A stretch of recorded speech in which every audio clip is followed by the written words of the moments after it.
Today we have a special program, returning guest, Clint Russell, host of the Liberty Lockdown Show. How you doing, Clint? I'm good, David. Thanks so much for having me, man. Great. I saw you shared a picture of a bridge with a lot of illegal immigrants coming through. Are you excited about that? Are you pretty uh, pumped up for this as someone who's a champion As of a liberty? um, well, I don't think that this is really liberty when you have, I mean, for the people that are coming across, I guess you could say it's liberty, but I think for the people that live in Texas or Southern California, probably doesn't feel much like liberty. So, no, I'm more of a private property tarian as opposed to an open borders libertarian, and I think that you should be respectful of the people who currently live in these border towns that are being inundated with tens of thousands of people. Some of them tens of thousands per day. I mean, it's really extreme at this point. So you in your post on Twitter you said that it seems as if the Biden regime seems dedicated to harming America in irreparable ways as often as possible. Why do you say that? Well, let's start with the war in Ukraine. I think that that's an extraordinary danger, both in terms of nuclear war, but even more overtly so when it comes to the end of the petrodollar and the U.S. dollar's reserve currency status on a global scale. I mean, that has been the primary reason that we've been able to deficit and debt spend and live above our means my entire life. And if that is coming to an end, which it appears to be, it appears that we're entering a bifurcated reserve currency world. Um, I mean, that's happening as a direct result, not just of obviously you know our support for Ukraine against Russia, but also the sanctions that they've levied against Russia, as well as a litany of other countries over the past couple decades since the war on terror began. But also the printing and borrowing and insanity that happened under COVID. So it's a multitude of reasons, but that on top of what appears to be a real effort to have as many illegal immigrants flood the border as humanly possible, it some people view that as an invasion, and I'm starting to think maybe it is. I don't know if that's the intention of the Biden administration or if it's just about electoral politics and hoping that they can have more and more people that are willing to vote for them. But regardless, it doesn't look good. Yeah, it seems like America, as we knew it, has quickly started to change. COVID seems like a big gash that has not healed. It just really sucked the life force out of the vitality of the workforce. I Yes. saw a thread, somebody was saying something like, why do I need to show up and get extra work hours when this is the way my government treats me? Nobody wants to work hard anymore. There's a kind of squeezed out energy, a kind of what's the word? A kind of spent energy that feels like covering and smothering the culture. Hmm. Like people just feel overwhelmed and defeated in some way, and Yeah. it makes you wonder why and if this will be persisting possibly for decades. Yeah. Well, that's a real concern. And this is part of the reason that many people describe the COVID regime as, a psychological operation, because it really did not just demoralize, but really dehumanize us. It made us, and it also took away, any sort of respect for individual rights. And I think that for many nations wasn't so damaging because they're accustomed to not having their individuality respected. But in America, that is a big deal. That is something that we value deeply. So when we also took that path, I think it was devastating for the psyche of many people that had thought that like that could never happen here. And it did. And it happened here just as harshly as it happened in some countries that we would have thought we were way superior to. So yeah, I am very, very concerned that, we haven't even seen really the fallout of the psychological effects and impacts that it had on the young people that have not entered the workforce, that have no intention of entering the workforce. That I mean, they're really the reason that the unemployment rate reflects it, to be as low as it reportedly is, because you don't include in those figures people who are not seeking work. Well, you have an entire generation of young men in particular that seem to not be interested in working. Like, how do you maintain your position as one of the global economic powerhouses if your young men are just dropping out before they even begin? And how does civilization stay intact in that paradigm? I don't know. Yeah, it's why do you think we are in such an insane time? What do you think is the trigger of this? Um, Man, is it the inevitable result of empire decline, or certainly is it something partially that. special about this? I mean, it's certainly, you would have expected it to some extent with empire decline regardless, but this does seem to be more profound. And I can't help but wonder if the ending of the Smith-Mundt Act in 2012 and then this, parabolic increase in terms like racism and sexism that happened. You can see the charts; they're all over the internet now. Where for the past decade, it just went from like we don't talk about that to the New York Times and Washington Post. They just use these words over and over and over again, and it strikes me, just being honest, even though it puts me in the Alex Jones tinfoil hat category of being a psychological operation. Smith-Mundt was supposed to prevent the government from running psyops, the same psyops that they have run on foreigners forever. It was supposed to be illegal for them to do that to Americans. And now it's not. And I believe that they are doing that to us. That's my honest opinion. Can I prove it? I guess not. But it sure feels like it.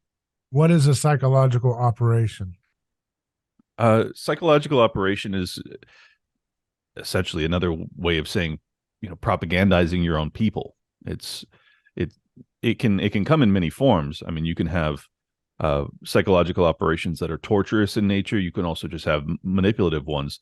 But I think that the COVID lockdowns were both. I mean, it was manipulative, but it was also torturous. And if you look at the drug addiction and suicide rates and now violent crime that's starting to spike again, I think that that's all a product of a psychological operation that was run against the American people for many years. I don't know how deep we're able to go in terms of talking about COVID, but if we're able to go as deep as I want, then I can. You tell me. Sure. Yeah, go where you want to go. Okay. Already had my channel deleted. Doesn't matter, man. Oh, I didn't know that. Yeah, you didn't know that. No. You what for? Right now, we're speaking into the ether. There is no channel. What? No, I'm just. We have other means of distributing our content, but yeah. Okay. Yeah, Okay. they deleted my YouTube channel, and they also, I think they've throttled my name because you can't really search for it and find any of my content that's on other people's channels, with my name in it. Oh Yeah, it's yeah. hard to find some of the content and everything. Well, So I get some of that treatment myself. It means you're telling the truth, David. Keep going. yeah. Who did you pay off to get at least some access to the pipelines? What's their name? I didn't pay anybody off, man. For It me says it was capitalist on your shirt. I know there's a way. That's true. In a third world country, you can always pay off somebody to let you have your platform still, right? Yeah, well, I think Ideally. we're second world. As soon as we get to third world, we'll be able to just buy our way back into the good graces of the regime, but we're not quite there yet. What the hell is fourth world? Yeah, what is it? I don't know. UFOs? Yeah, probably. um, yeah. Oh, for me, it was I just because I do an interview show, I just had some high level people in terms of subscriber count on YouTube that were able to assist me when I got nuked myself. So it was just luck. It was just dumb Your luck. channel was deleted? Oh yeah, in January. Wow. And then 30, 45 days later, on just very fortunate review from, I got it back. Sorry, what were we talking about? Where was I need to find out who that was that you paid off to get that back because I need that. there was no money. There was no money that changed hands. It was just luck. Oh, sorry. The discussion was going somewhere else, and I totally blanking on it. Yeah, me too. I don't, so you paid off some underling at YouTube, Google, and then you're on your fast track to get the same treatment as as the Lex Friedman guy, right? So Oh no, no, definitely not, dude. I, I do maybe 1,000 to 2,000 viewers over on YouTube per show. So trust me, that's no they're Lex not giving Friedman. you algorithm support yet. Hell no, hell no. I used to do better. I mean, before I got banned, I was still doing, better on views, than I am now, and I had less subscribers. So, like, algo suppression is definitely real. I mean, they really do that to you. But uh, I'm not so worried about it, man. Like, I just feel like if it's weird because I'm, as we've discussed in the past, I'm not really religious, but I just feel like I'm gonna make it. I'm gonna find my way through. I just somehow. I don't know. I don't know how.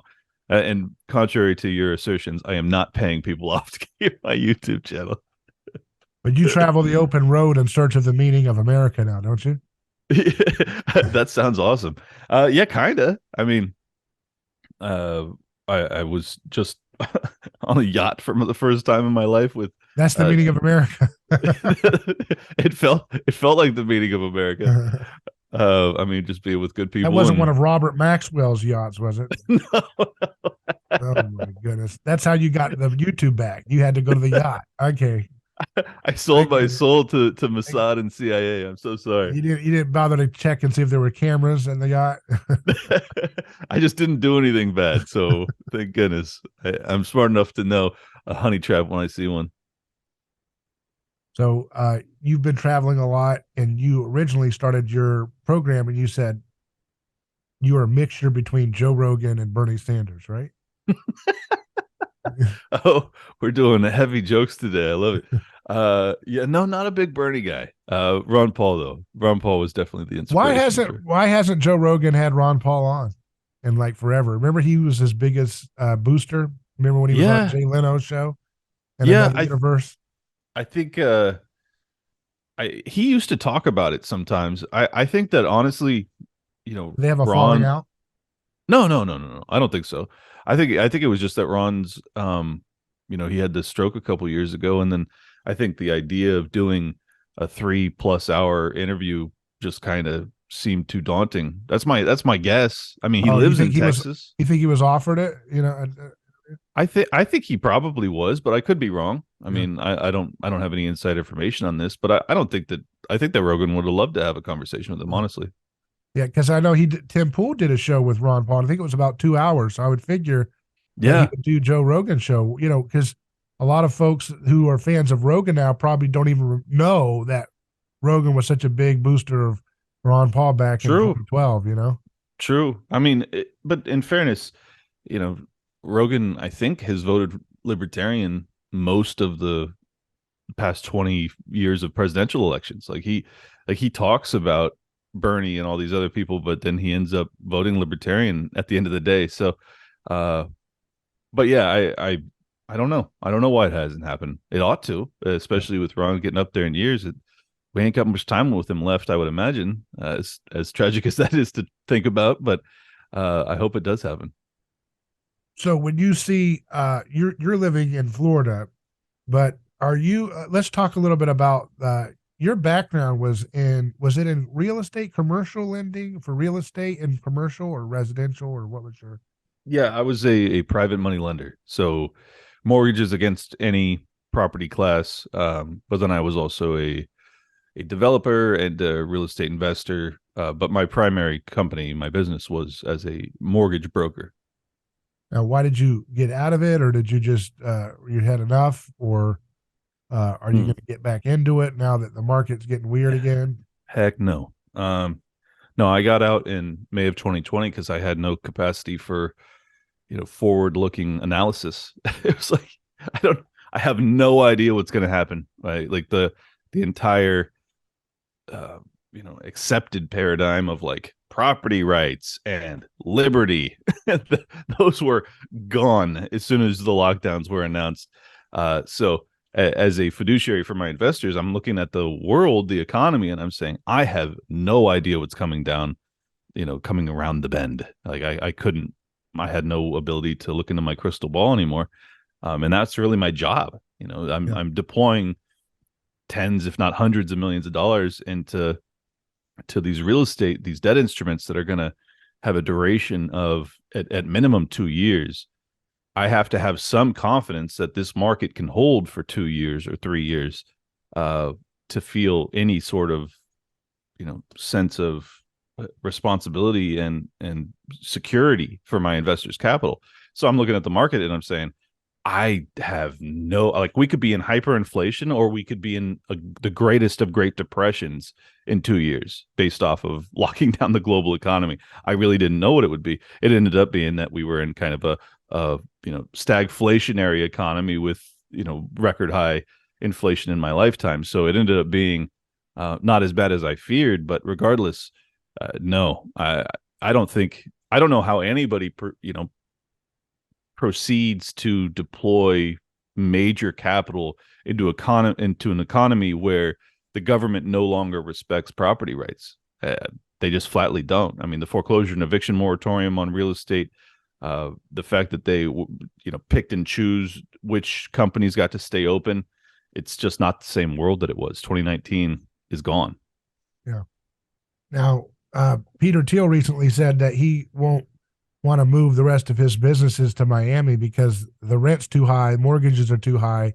He Yep. said they've increased 4 times in 3 years what they were, Yep. and it's too expensive. And you're in Florida, you're in the same area where I think in Miami that he was talking about. Yep. Where do you see this going? Let's talk about the Florida standpoint of real estate and the nation. I know you said you don't know, but you know more than the average person who's just an ordinary guy, not interested Sure. in or experienced in real estate. Yeah, no, I have a good instinct for this stuff, and 20 years of really working this industry to speak on it. I mean, I'll just be blunt with you. If there is one market that's likely to hold up, it'll be Florida, because of the immigration, not just illegal immigration, but legal immigration as well. Basically American refugees that are fleeing here, or fleeing to here.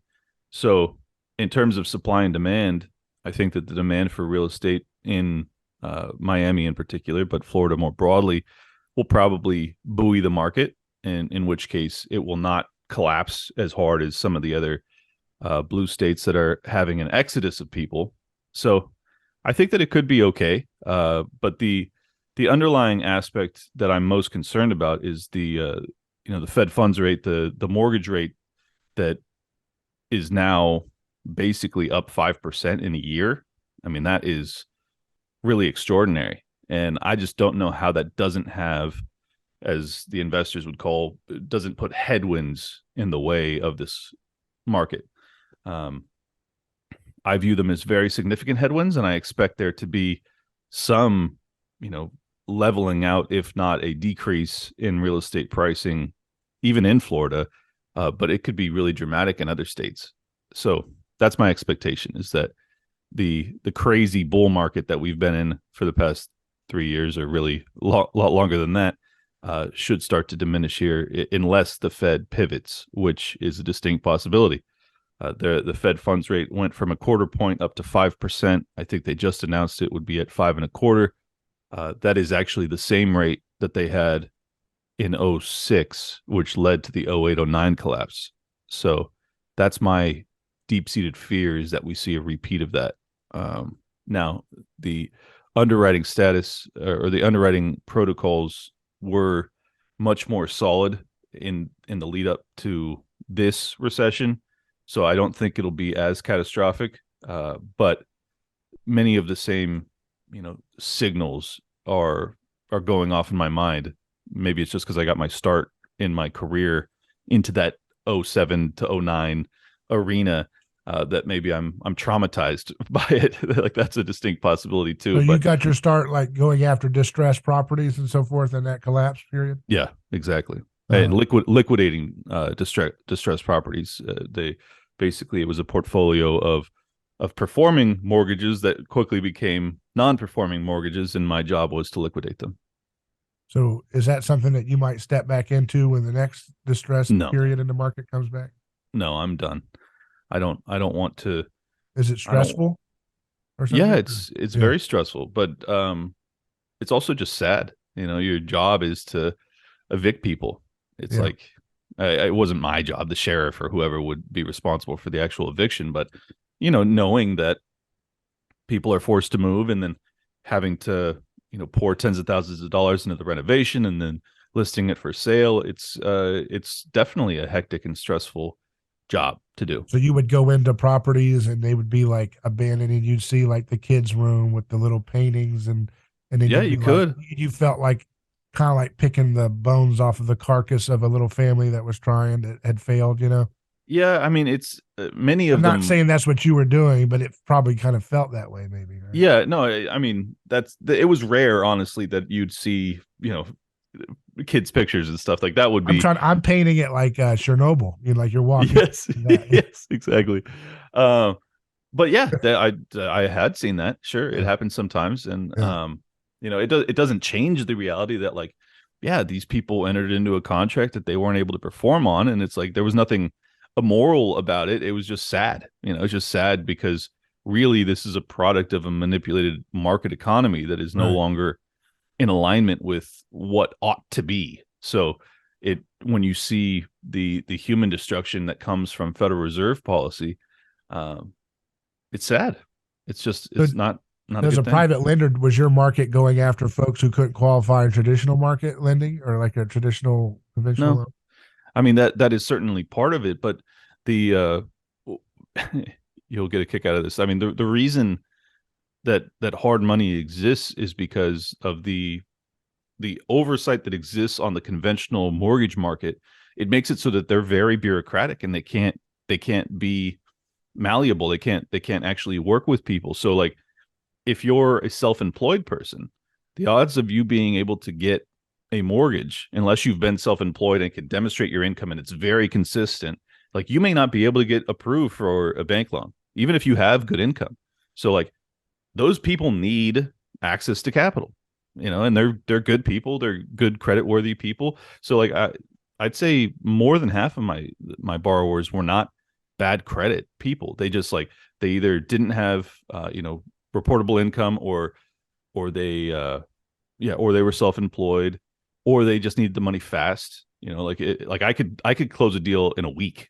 Like no conventional lender could do that. So there's a misconception about, I mean, granted there are some like predatory lenders that are just out there looking for like people that are likely to default. uh I was never that. I think I had, of the hundreds of loans that I booked over my career, I had like 4 or 5 foreclosures. So I was in this to just get passive income for my investors. I was not trying to take the properties back. Did you put out those signs that said, I'm Cliff and I'll buy your house cash today, like that kind of thing? Was that your thing? No, no. Cliff Cash? Yeah, no, I never went for that. I remember those days when those signs were everywhere. They're starting Um, to pop up again in Florida, I'm seeing. Yeah. yeah, I Which believe it, always is man. like a sign that something turbulent might be headed. Facts. That's Yeah. that's the other reason I'm getting nervous, because I start to see a lot of the same nonsense we saw in '07, '08, '09. So how does one even begin to have a family in this economy? How do you start a family and try to provide I mean, it's impossible. They've basically priced out the traditional, single income family, you know what I mean, out of Oh existence yeah. at this point, you know? Yeah, well, single income, you're right. I mean, I think that if you want to pursue a family, you have to go somewhere that the inflation and the cost of living isn't so extraordinary. And fortunately, there is much of America that's still that way. It's just not the cities. It's like you just can't be in a city. If you go throughout even much of Florida still, just not Miami. Like if you go into the more rural Florida areas, you can still get a starter home for 300 grand, like on a mortgage. That's not outrageously crazy. And I'm talking nice homes. They're not pieces of junk at all. But if you want to start a home around here, you're looking at, big money. So Yeah. if you want to have a family, I think that it's incumbent upon people to move to places that are not so screwed up. And I think, that uh, as much as I woe is me myself, being in this environment, because it is very expensive to live. uh the truth is, very few times in human history where it was just easy to have kids and easy to support a family. Like it's life is hard. It's Yeah. always been hard. Having kids has It's always been a challenge on the wilderness, when it's yeah, no cold and kidding. there's tuberculosis and Yeah, exactly, man. right. Yeah, for sure. And wars and world wars. I mean, there's so many crazy times and Barbarians, yeah, yeah, exactly. marauding. The Mongols, like What is the yeah. Liberty lockdown position on marauding On barbarians? I believe that it's a property violation and an act of aggression. So not good in two ways. Uh, but yeah, I mean it is very challenging, but it's been challenging for a long time. And yes, in the 50s, 60s, it was definitely much easier for a single income family to have kids, but that was a very unique time in human history, not Yeah. American history, but human history. It's very rare. We had just became the unipolar dominant global hegemon. All of our opposition had been literally crushed under, artillery fire. But even Uh, the '80s and stuff. I mean, you look at these big old houses. You see when they were sold on the in the oh yeah. 1980s, they're just little, tiny little prices compared to what we have. $10,000 or something. Well, yeah. I mean, look, the Austrian economists, the libertarians are right. Like the central bank, the Federal Reserve has created terrible inflation that we are all languishing under, and it didn't have to be this way. We could have stayed with some semblance of sound money, and we wouldn't be dealing with such terrible inflation right now. But that's where we're at. So we have to adapt. We have to adapt, and I think that if you have to move out of the cities, you probably ought to be moving out of the cities anyways. If you saw the What is a reaction, city? what is a Define a city? city by moving out of a city. Like, are you talking about the big cities? Or are you talking about like 100,000 person city is move out of that city too? I guess Well, it's all relative to what people's situations are, but exactly. I mean, like there's some areas of Miami that aren't bad, but I just think honestly you ought to be out of any, population dense yeah. areas. Like it's getting to a point, particularly because the police have been told not to enforce any sort of property rights or Were you even one of those guys wilding out in the spring break in Miami there? no, Huh? I was That not. wasn't one of you guys? No, no, not me. I'm sorry. But I did watch a lot of those videos. I was like, wow, Was that how close was that Miami's going happening to where crazy. you're at? I mean, you don't have to tell me if it doxes you. I don't know. Yeah, no, probably 20 minutes. I mean, Yeah, it certainly wasn't far from me. yeah. Um, well, and that's the other reason I want to get out of the cities is because of the traffic, because it's a 20 miles away, but it's probably an hour drive in reality in Miami. Just because there's so many people here now, like so many people fled New York and California, um, because they couldn't deal with the tyranny there. So Wow. now we have the tyranny of traffic thanks to their, but I'm one of them, so I can't be mad at them for that. So when you wake up every day and what is your main mission? Do you feel like you want to help people empower themselves economically? Do you want to see a spiritual revival? Are we Mm. going to see tent revivals from you in a few years? I'm gonna start my own cult for sure. Look, my inspiration, the thing that I'm most excited about is just learning. Like I really like to wake up and just figure. Like, I'm just trying to diagnose like all the insanity that we're dealing with. So I think that's probably the thing I enjoy most, and then the fact that I get to message to a lot of people and try and kind of direct the internet narrative on some things.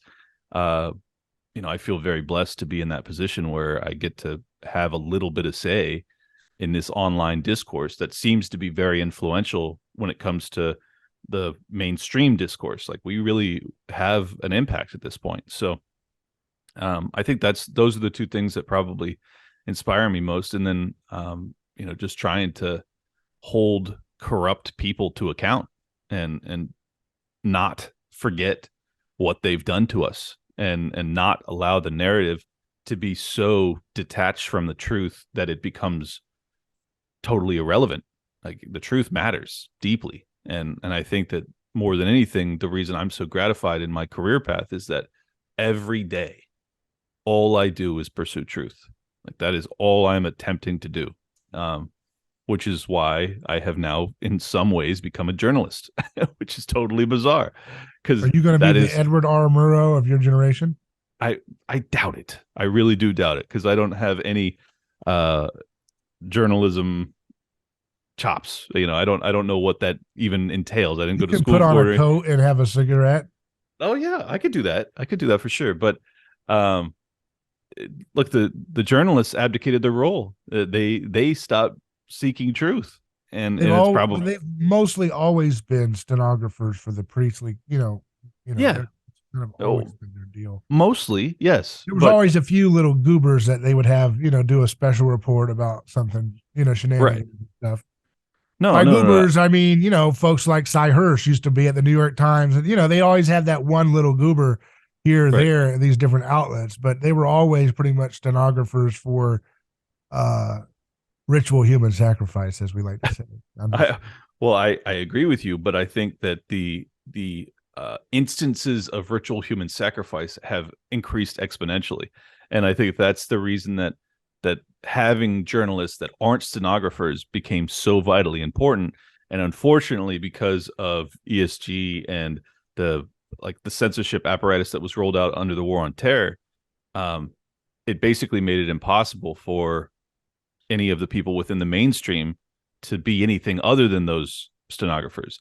So I think that thanks to the internet and decentralized uh, information sharing, you saw a lot of people rise up in that void, and I just felt drawn towards it, and so then I ended up doing it. I don't know. I don't even. I certainly didn't. You know, Do you start feel out. happy about where things are going with your contributions? Or do you feel Yeah. frustrated that it's not happening faster in terms of ideas percolating in I the internet? mean, Or do you feel like, no, this is a pretty steady pace? There's progress here. yeah, I mean, the fact that I've been able to maintain my platforms makes me feel I can't help but feel good just because so many of the my friends have lost them. So I'm happy with that. I'm obviously very upset that so many people are continuing to be deplatformed all over the place. I think it's awful.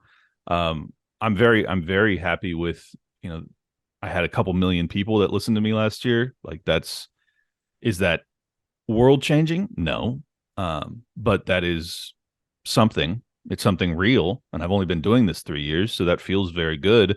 I don't really have any other option but to be, you know, happy with the trajectory of what I've been doing. But as far as like the broader trajectory of our movement, I'm still very nervous that we aren't it doesn't seem that we're able to keep a lasting impact on the culture when it comes to like getting some sort of recompense for the insanity of lockdowns. And I don't mean reparations, but rather punishment for the officials that were responsible for it. Punishment for everybody who lied about what treatments you should take or were able to take or had to take. Like, I feel that if you don't punish those people, even though I'm a very forgiving person, like these are people in positions of power that overtly lied. It's like you have to be punished for that because if you're not, it's absolutely going to happen again. So that's my fear. Yeah. So how do you beat that? I don't know if it's telling the truth in terms of talking about just what they did wrong. I think, the premise of my show has been incarnational truth where you have to actually create. I don't like this word, so I'm not going to say this one, but people say parallel institutions. That's wrong. We need to Oh, what? create Oh, the new technologies that will change the paradigm in terms of the relationship between the individual, the family, and the sovereign hmm. Interesting. in So the physical world. I'm just processing. So I always push for a few things. We need room temperature nuclear energy, okay, which there's folks doing this. I'm the only one that covers these people. Uh, Elemental transmutation at room temperature, where we take rare earth elements and we transmute them from trash, recyclable materials. We need um, cures for cancer, which most of those can be done with repurposed FDA approved drugs that are generics, as well as dietary corrections. that needs to be scaled up for the public to consume. Then you got some of the other things you need. We've talked about, we need to have alternative forms of transportation, different big paradigm shifts in that. But if you just take the first two, if you take out a lot of these chronic diseases and you take out the energy pinch, that's really the big game changer. You take the third one, if we're able to get rare earth elements from trash, then that takes a whole nother paradigm shift. And I think if you took those three, and if everybody in the liberty movement and people started focusing on these things instead of saying it can't happen, I think we would have a lot more success than talking about how sad it is that Jeffrey Epstein's cameras were all failed. Sure. No, I agree with that. I more meant Fauci than I meant Epstein. I think that, Fauci and that inner circle is really the ones I would like to see in prison, to be perfectly honest. But yeah, no, look, we are innovating our way through this. Like the fact that there are other platforms that are rising up to try and compete with the YouTube algo suppression and censorship and all that. Like those are kind of, that's more the parallel economy, which you're trying to say, we should be innovating entirely. I just don't have that capacity. I'm not an engineer, so like for me, I want that's you to cook gold in Miami. Transmogrify. Yeah. Why don't you believe that you can do that? I just haven't. I'm one of those guys that needs. I don't function off faith. I have to see it We'll to give believe you it. the recipe. Yeah. All right. Well, then give it to me. I'm ready. I'm ready to cook. That's some the gold. thing is that that's my thing is I'm not picking on you. I'm just saying in general, we have this learned helplessness that we can't really do any dramatic innovations like Wright Brothers stuff anymore. Wright Brothers stuff is no. over. It's like we can do it, but it's Of not, course. Of but no course. one talks about it because we're so focused on reacting to the tyranny.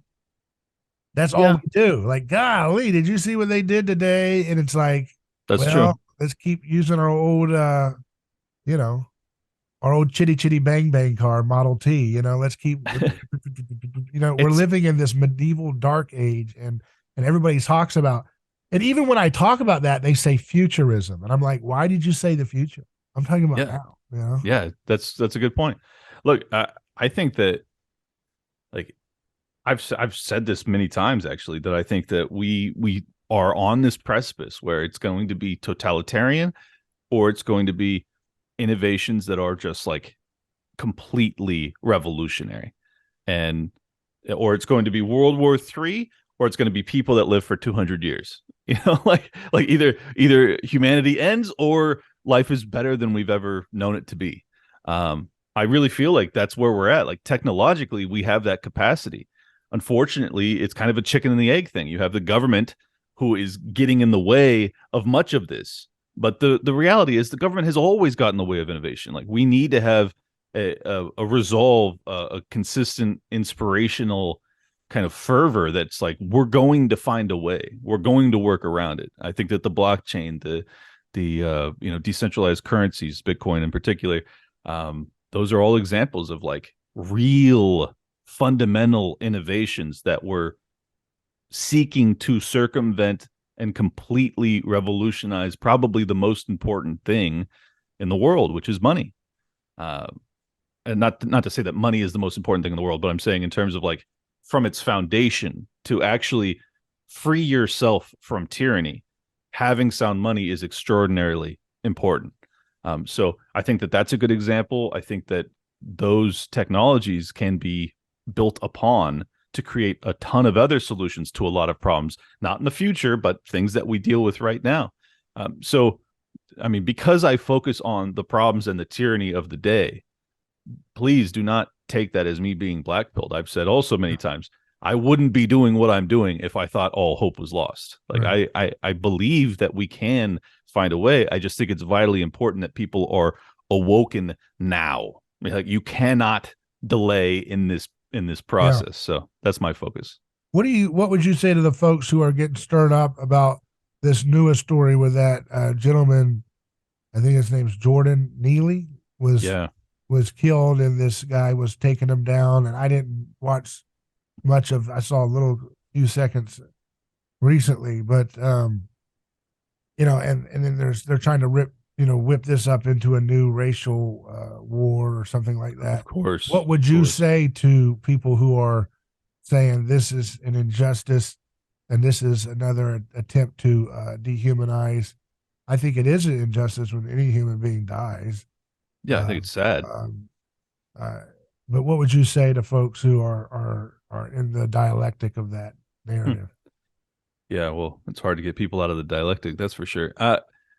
Look, I You're a personally, dialectic crasher. yes, I try to. I think that I mean, the truth is that what we're witnessing in many cities, particularly San Francisco and New York City, is really kind of definitional anarcho tyranny, where you have disparate treatment based off of the class of people. Like you can get justice if you are a rich and powerful person in either of those cities. If you look at Nancy Pelosi's husband, very quickly they got that guy. But if it comes to an average person riding the subway, which is naturally probably not going to be one of the most wealthy and powerful people, then it's a totally different scenario. And I think that the guy who ended up putting that chokehold on him did so because the man was erratic. He had been very threatening to people, for years, for a decade actually. He had been kind of lost his mind, and the state failed them, and in the sense that like they they essentially allow for this accumulation of homeless people that are suffering either drug addiction or mental illness or a combination of the two, and you have that many thousands of people. I mean, in LA alone, I think it's over 100,000 homeless people at this point. I mean, we're talking just catastrophic, astronomical figures.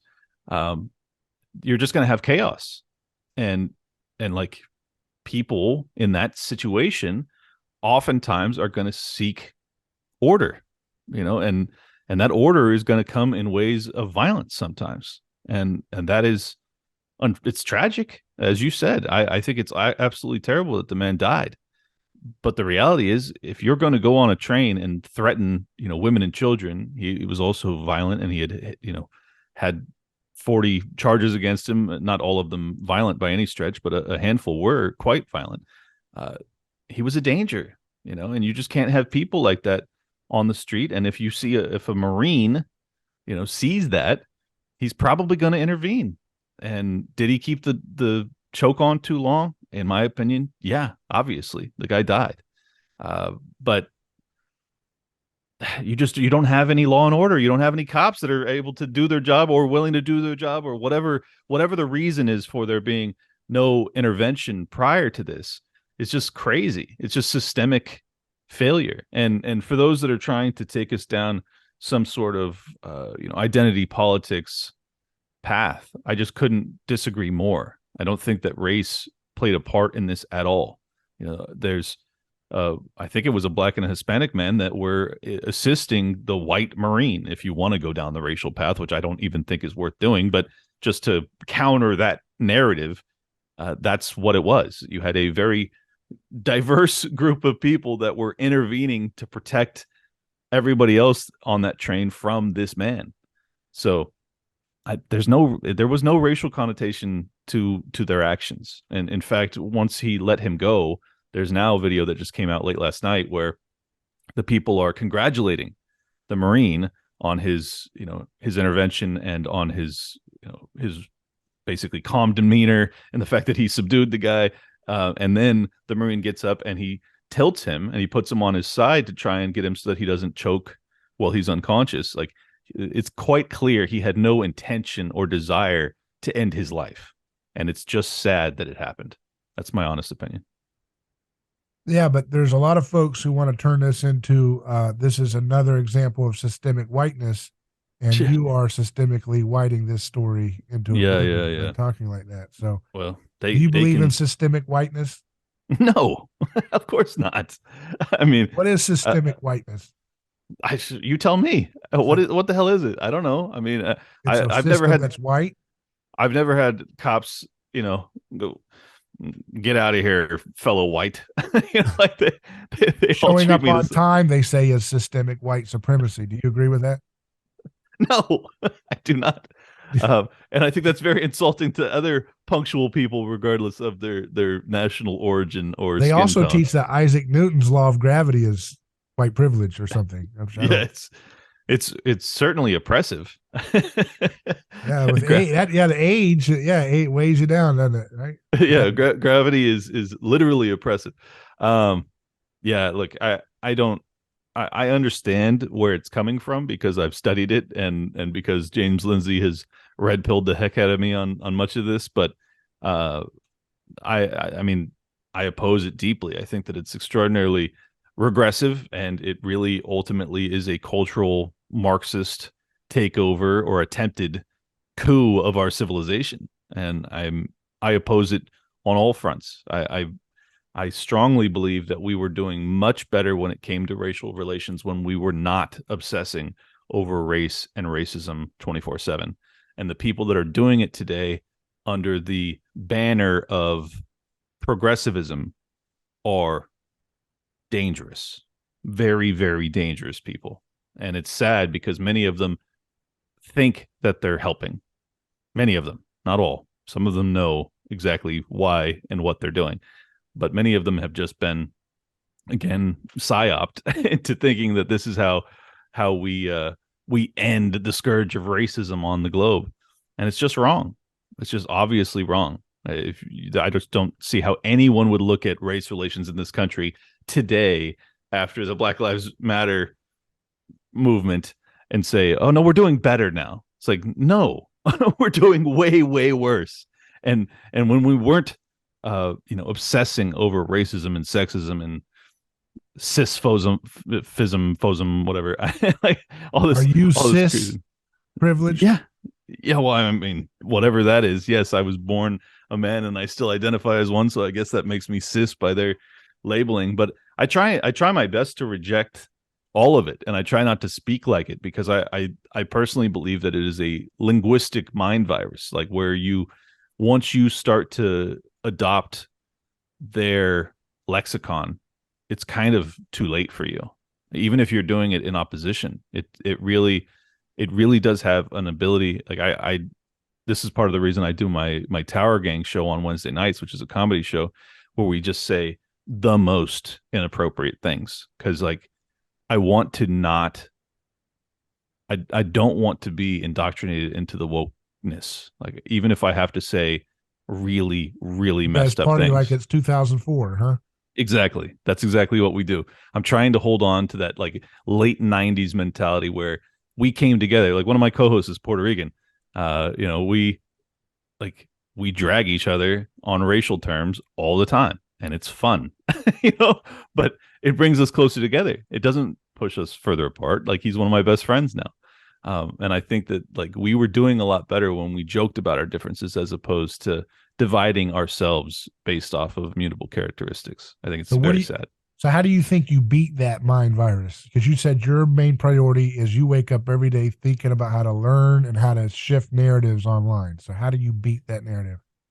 Well, I don't think I'm there yet. I don't think I really have a full grasp on how you beat it. Um, but I'm getting closer. I think that, Well, think of it you like know, a business. It's like a customers. You have customers, which is the culture. It's not a full now. It's not a direct analogy, but right. you got a group of people who are persuaded by a certain marketing brand. So you've got to come up with a marketing brand that scratches the itch that brand is scratching better and more satisfactorily, right? Yeah, no, you're right. Um, On an I think, emotional gut level, you've got to give them that feeling or something better than that feeling they're getting from the current product. yeah, yeah, no, that's true. I think that a lot of this is predicated on purposelessness, people feeling lost. So I think that like my job in some ways is to show them that purpose again and Yeah, to give them some sort of inspiration and fire and faith in themselves that they can get back on the path to that future that they dreamt of when they were younger that they had felt was gone.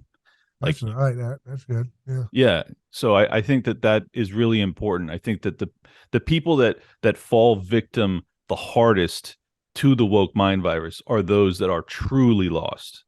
And if you can help them, find their way back to belief in the future. Like, I think a lot of these people have just lost any hope for the future.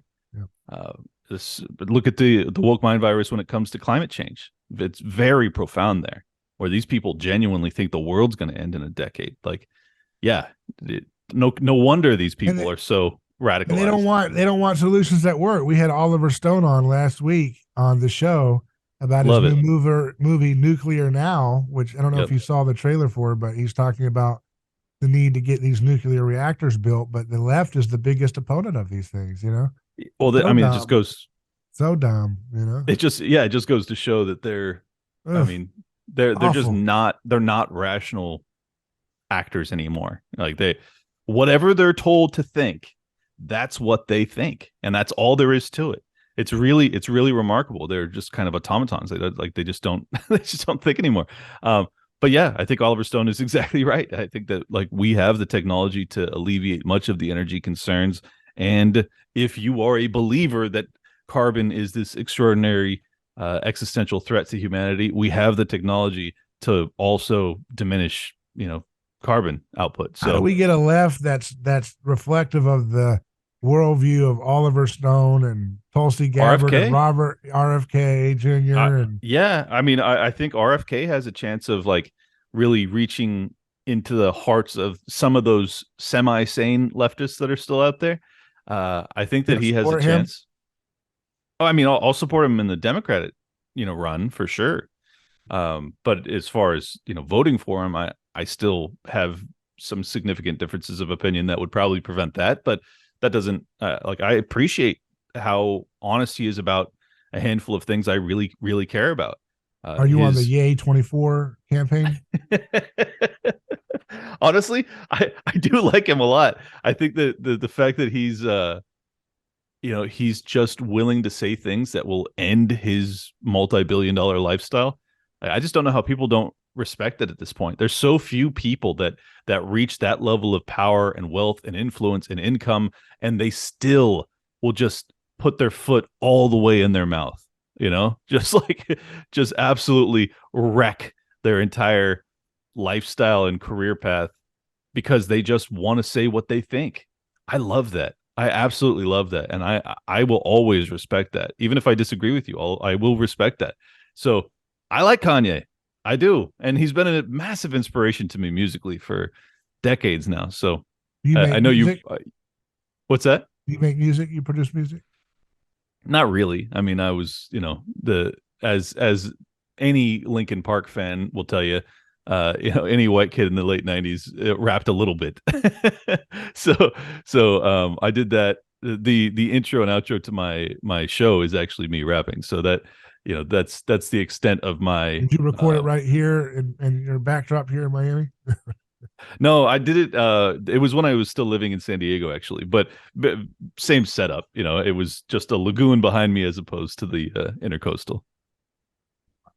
So you could have a scenario where what Trump's the Republican ticket, RFK is the Democrat, Yep, Dave Smith Libertarian, right? yep. And then Roseanne Kanye. Barr for Green Party and Birthday Party Kanye. That'd be a heck of a battle right there. My God, I am, that's like a dude. Give me just hook it straight into my arms. I want that so bad. It would be so fun to watch. Uh, yeah. I mean, I, that's kind of I my think the dream. government would declare martial law if that happens. They just shut down the TV, FCC, everything. They're Internet like would be powered down. It's just all right. Screw it, you guys. We can't deal with this anymore. we have 5 options here, all of which would end the FBI. This is Yeah. not okay. We cannot allow this to happen. Yeah, I mean that. Look, I think that's probably why it won't happen. I think that's why none of those people have a chance of getting into power. But I'm gonna enjoy the ride, man. I feel like, as crazy as everything is, if you can't find entertainment value and joy in the journey, you'll just go crazy. So I very much, Top Lobster, one of my co-hosts on Tower Gang, he constantly talks about Clown World. It's Clown World, man. You have to find humor in it, and I do every day. I really do. Harvey Risch, he's the professor at Yale, and he said that it wasn't that they released it there, but that they basically put the patent into the public domain for people to take a look at. And what did they see? It was like a loaded gun. As soon as any researcher were to, use the patent, or it would unleash this kind of Pandora's Mm. box for anybody that tried to experiment with it because of its highly contagious nature. That's plausible too. I mean, it's so corrupt and sinister what transpired with that, and the fact that there's not, kind of I mean, there is some universal outrage, but like it's not targeted. And I think this is the power of narrative control, is like the fact that you can't get the dissidents, those that are like they're awake enough to understand that something went terribly awry, but because they don't have a Fox News host or the New York Times or the President of the United States that's willing to sit up there and say, this is what happened. You just create kind of this movement that doesn't have a leader, which in some ways is great. But when you have people that are so accustomed to just following, it's very problematic to try and galvanize a movement and be like, look, we need justice. they ruined the world with this decision, with this, series of events. It's tough. It's tough, man. A lot of people just can't even comprehend how to even take on such evil, if that's possible. So they don't want to believe it, and they want to. God bless them. Honestly, that, it's a huge percentage of people that feel that way. I have relatives that are that way. That they're just like I'll tell them it, and I'll just be like, "Look, I can prove all of this to you," and they're like, "I don't want to believe that." Like that. That's it. That's the end of it. I Like think their that's how a brain lot of just, people are. yeah, their brain just like goes. They're like, Yeah. no, well, I will not believe that about my government, even if you can prove it to me, because it's too paradigm shifting. It's too, I think it's like worldview being a altering. cow in a farm for meat, and you Mm. start to get a picture that that thing that feeds us is going to kill us.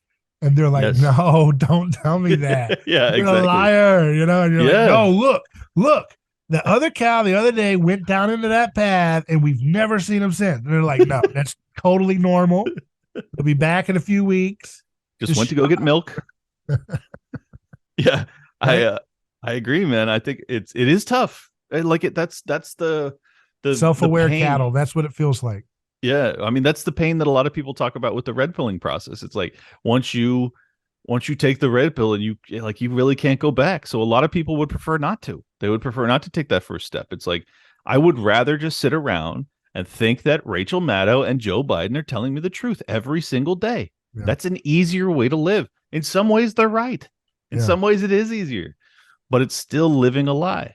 And for whatever reason, since I've been a young person, even since I was a kid, I've always pursued and preferred truth, harsh truths, even, and I live my life that way with my friends and family. I tell people the truth almost all the time. Like I'm just constantly just, even if it hurts feelings, I'm just a truthful person. That's my preference. It's how I feel compelled to live. So, for some people though, they just don't feel compelled to be that way. What success look like to you when you're Ron Paul's age? When you're in your 80s, how do you Oh want to see man. the world? What is it? What does it look like Well, for you? What I you've done and just the broader world, how it looks. What does that yeah, success look like? I mean, I was just going to go broader world because that to me is why I do what I do. Yeah. So that would be reflective of my own personal success if that were to come to pass.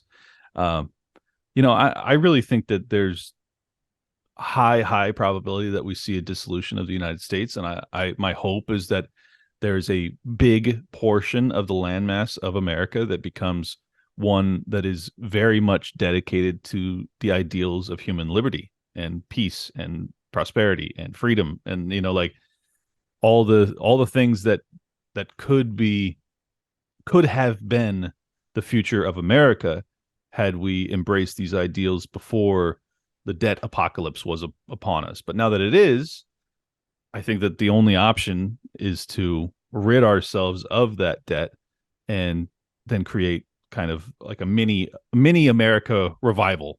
Yeah. So that I think that would be the most hopeful thing. And if it doesn't happen in America, I think that, there's El Salvador and other nations that are attempting this path, and I'm praying for them. I hope that they prevail. We need options. Check out the Liberty Lockdown podcast with our guest Clint Russell. Anything else you'd like to let us know about that we can stay in touch with what you've got going on? Yeah. Well, I mean, as I mentioned, I was on a yacht with the Timcast, Tim Pool, Timcast IRL crew on Saturday, and Tim and I have been in talks for a few months now about me hosting a poker show called Poker with the Boys, where we would have, Tim, myself, and a bunch of the IRL guys, and political pundits as well as politicians, because he lives an hour outside of DC, come in and play, and Matt Gaetz and Thomas Massey and Alex Jones and Jordan Peterson and all these people, like those that's what we envision being guests for the poker show. So it looks like that could start in a month or two here. We'll see. We're trying to get permitted, of course, from the state of West Virginia, see if they'll give us a poker license so that we can actually do it. But we're just trying to have, a single table 8-hand poker game that we run on YouTube. So stay tuned for that. I think that could be happening here shortly, but that would be, and of course, at some point we're going to talk about mimetic theory on that show too, I can imagine. Of course. Yes. Dude. Of course. Well, Thanks so much for having me, David. Yeah. Best of luck in all these exciting endeavors, and Godspeed. Appreciate it, brother.